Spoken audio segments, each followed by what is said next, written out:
Bonjour, je m'appelle Émilie Salès-Gauthier. Je suis bénévole à la CAID. Puis aujourd'hui, je vous parle au nom du Comité d'action politique et publique. On a un message à vous faire passer. Comme vous avez pu le constater, sur les médias sociaux, il y a beaucoup de discussions qui concernent les examens ministériels imposés. On sait que la communauté d'école maison s'inquiète et nous, en tant que vos représentants, sachez qu'on s'active depuis plusieurs mois à différents niveaux pour résoudre ce dossier. Il y a des démarches qui sont en préparation pour demander le retrait de l'obligation de subir les examens ministériels. Pour nous aider dans cette voie, on a besoin de vous. Et c'est là que vous entrez en jeu.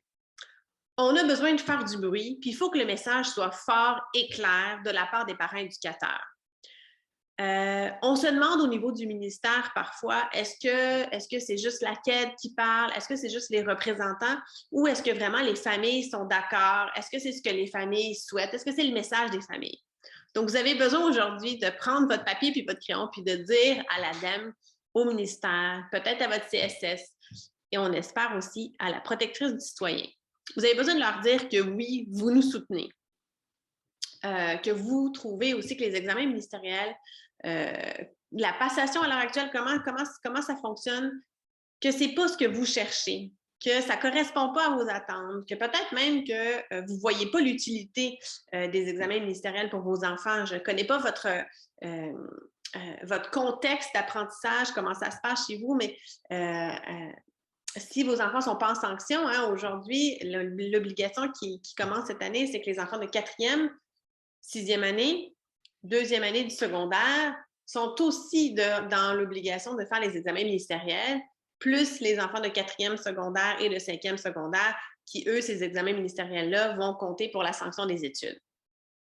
Donc, ce que je vous propose aujourd'hui, dans le fond, c'est des gabarits, des exemples de lettres qui dénoncent donc les épreuves obligatoires. Elles vont exposer en quoi elles correspondent pas, les épreuves obligatoires, à la réalité éducative des enfants qui sont scolarisés à la maison. Alors, je vous propose de regarder ces gabarits-là. Il y en a plusieurs types. Choisissez celui qui vous correspond. N'hésitez pas à le modifier. Plus ça va ressembler à la réalité de votre famille, plus vous allez expliquer pourquoi pour vous c'est difficile, qu'est-ce qui ne fonctionne pas pour vous dans ce qu'on vous offre en termes de passation des épreuves ministérielles, eh bien, plus ça va résonner au niveau des décideurs qui vont recevoir cette lettre-là. Si vous écrivez une lettre qui est complètement de votre cru aussi, c'est tout à fait valable. Si vous n'êtes pas gêné de le faire, publiez-la sur les réseaux sociaux, partagez-la avec les membres, parce que plus il y a de lettres, plus ça va aider les autres à prendre des idées, ça va nous aider, dans le fond, on est vraiment plus fort à plusieurs, donc faites-le. On vous encourage donc à porter plainte d'une part à l'ADEME, ça peut être le courriel général, donc mettre tous les liens en bas. Vous pouvez aussi le faire, évidemment, à votre agent de suivi, votre personne ressource. Et puis, d'autre part, on vous incite à vous plaindre à la protectrice du citoyen. La protectrice du citoyen, on se plaint quand on lui envoie une lettre du ministère de l'Éducation, de l'ADEME. Finalement, il y a beaucoup d'argent public qui va être dépensé pour ce service dont les parents éducateurs n'ont pas fait la demande, donc plusieurs n'ont pas besoin. Donc, si vous voulez faire connaître cette situation plus largement, vous pouvez évidemment vous plaindre à d'autres personnes ou contacter votre député. Vous pouvez contacter vos médias locaux aussi. Vous pouvez essayer de publier votre lettre dans les médias, dans vos médias locaux. Et pour tout envoi, toute plainte que vous faites, n'hésitez pas à mettre la CAID en copie, s'il vous plaît.